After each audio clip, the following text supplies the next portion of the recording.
Have you ever realized that your kindness wasn't admired but exploited? That your willingness to help didn't earn you respect, but made you invisible? It feels unfair. You do the right thing, you step up when others step back, and instead of recognition, you're quietly taken for granted.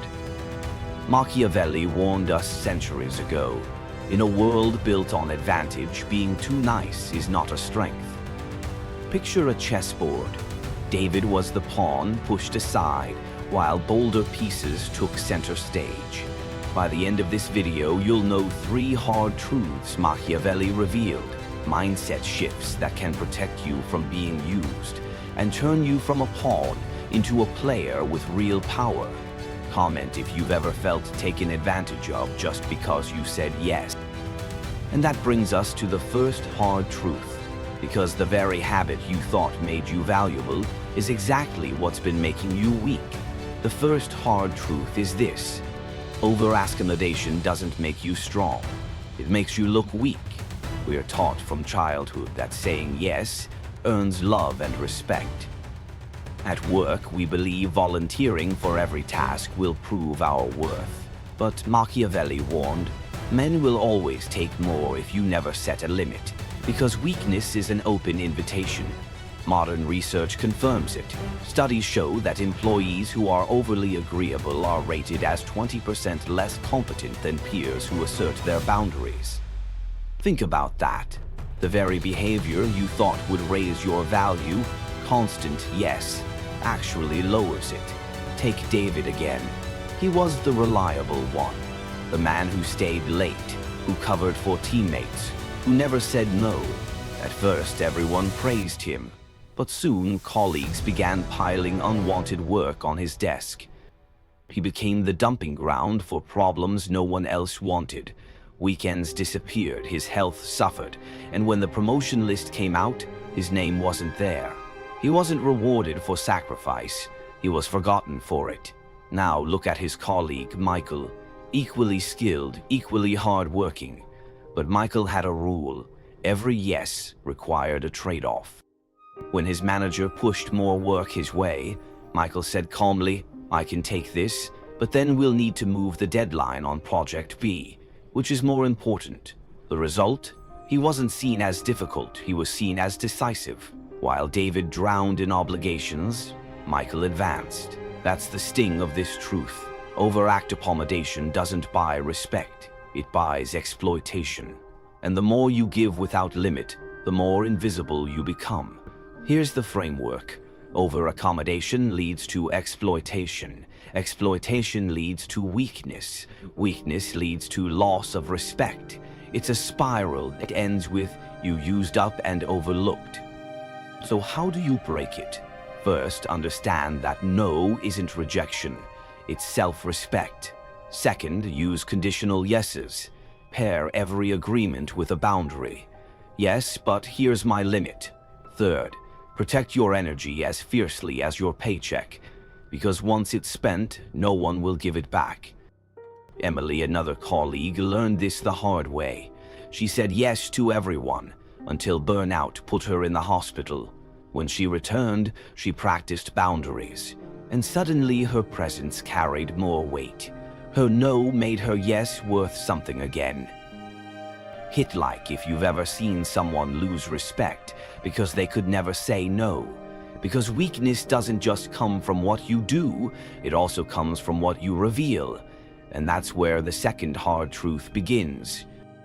Because weakness doesn't just come from what you do, it also comes from what you reveal. And that brings us to the second hard truth. If people can predict your emotions, they can control you.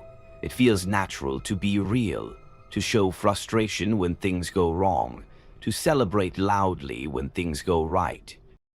But Machiavelli warned, the man who lets himself be guided by his feelings will be ruined, because his adversaries will know how to exploit them. Modern psychology proves this. Studies on leadership show that emotional leakage, those small signs of anger, fear, or frustration, reduce perceived authority dramatically. In other words, the more readable you are, the less respect you get. Take Sarah. In every meeting, her face gave her away. When deadlines slipped, she scowled. When she disagreed, her voice trembled with irritation. At first, colleagues sympathized, but over time they learned to use it. Push Sarah hard enough and she'd explode. Raise an objection and she'd fold under pressure. Her emotions weren't just visible, they were predictable, and predictability is power lost. Now compare her with her boss, Rachel. Behind closed doors, Rachel felt the same stress, but in public she mastered her signals. Her tone stayed calm, her eyes steady, her pauses deliberate. Even when she was uncertain, her team leaned on her composure. And that composure bought her loyalty. That's the humiliation of this truth. The moment others can push your buttons, you stop being a leader, you become a puppet, and every string is tied to your emotions. Here's the framework. Predictable emotions lead to manipulation. Manipulation leads to loss of respect. Loss of respect leads to loss of power. So how do you stop being predictable? First, control your signals. Slow your voice. Hold eye contact. Let silence speak more than anger. Second, choose your reveals. Not every thought deserves to leave your lips. Use emotion strategically. Show passion when it inspires, not when it exposes. Third, practice the unreadable pause. When provoked, wait 5 seconds. The room will shift before you even answer. Sarah never learned this, but Rachel did. And that single difference, predictable emotion versus steady signals, decided who was respected and who was ignored. Comment if you've ever had someone use your emotions against you, and share this video with a friend who needs to hear this. Because being too nice makes you weak. Being too predictable makes you controllable. But the most brutal truth is still to come. Because sometimes honesty itself can destroy you.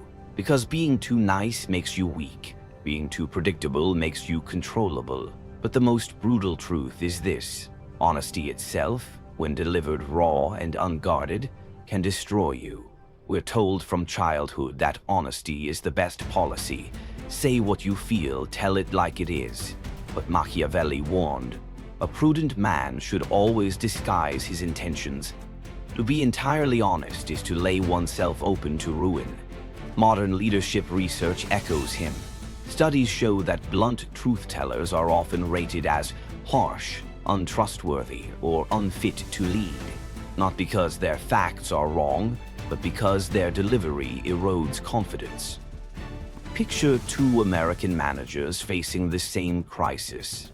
The first panics. He blurts out everything he's thinking. "This is bad, we're unprepared. I don't know if we can handle it." He's being honest, but his words spread fear like wildfire. The team feels abandoned. Respect collapses. The second manager feels the same fear, but he understands Machiavelli's truth, so he frames his honesty strategically. Here's what we know, here's our next move, here's what I need from you in the next 90 seconds. Same uncertainty, different delivery, and suddenly his team rallies, not because the facts are better, but because the framing is steady. That's the hard edge of this truth. Raw honesty feels noble, but it often plants panic. Strategic honesty, framed, calm, deliberate, plants respect.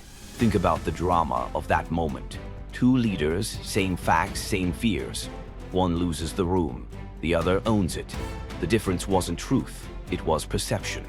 Here's the framework. Honesty plus panic equals collapse.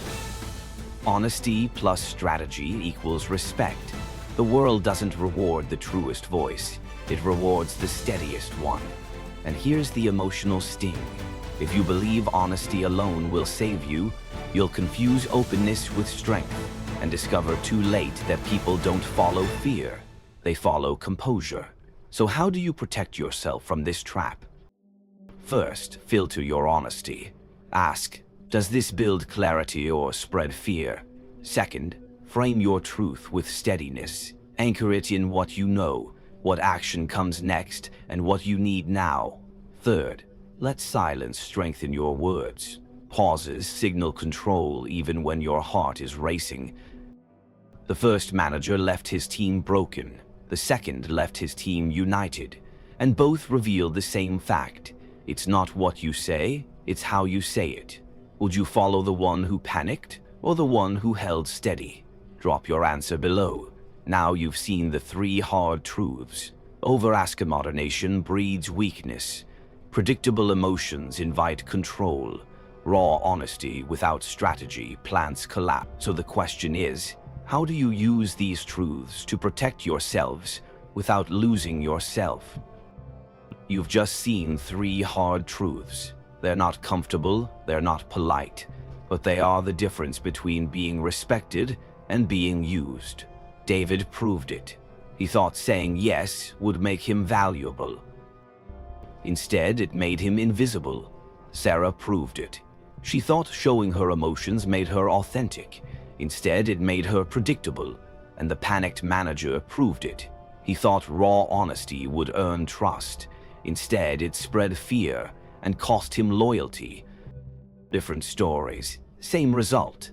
Kindness without limits, emotions without control, honesty without strategy, all lead to the same fate, being used and overlooked. But here's the hope. These truths don't trap you, they free you. Because once you see the rules of the game, you can stop playing like a pawn and start playing like someone who understands power. Picture the chessboard again. At the start, you were the pawn pushed to the edge. Exploited, predictable, overlooked. But with these three mindset shifts, boundaries, steadiness, strategic honesty, you don't stay the pawn. You move like the queen, decisive, powerful, impossible to be used. That's the mindset Machiavelli would demand of you, not naive kindness, not raw emotion, not reckless honesty, but controlled strength. The mindset that saves you from being used. Now I want to hear from you. Which of these three truths do you need most right now? Drop it in the comments. And if this lesson hit home, hit like so more people can break free from the old lies. Share this video with a friend who keeps giving too much or showing too much. Finally, don't miss what comes next.